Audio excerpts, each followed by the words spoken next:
Boston City Councilor Ray Flynn feels video games are gobbling up too many quarters from Boston youngsters. According to Eyewitness News reporter Sarah Ann Shaw, Flynn intends to seek stricter licensing procedures for arcades with video games. At the Teddy Bear Arcade, the noise level is almost deafening. The action is complex and quick.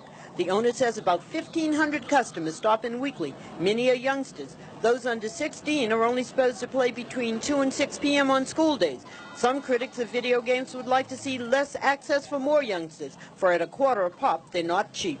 Sometimes I really do spend too much, you know. I might be intending to spend about $1 and I go over the limit. And what do you do then when you go over the limit? Go home.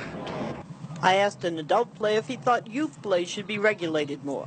Perhaps a sign that would keep kids out. Because sometimes I have been in here and other places, you know, like at 10 o'clock, 11 o'clock in the morning, and there's thousands of kids. You wonder, how, you know, are they going to school or what? How come they're all in here, you know?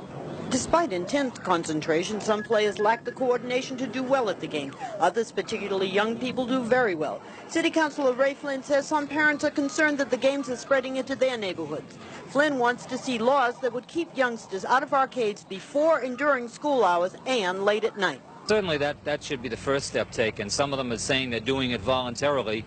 The police are informing me that they're not doing it voluntarily, so I think it has to be built into legislation. My experience has been is that the licensing division, when they approve a license, will impose restrictions designed to avoid any access or any use of the premises by minors. Video games are seductive, challenging, and expensive.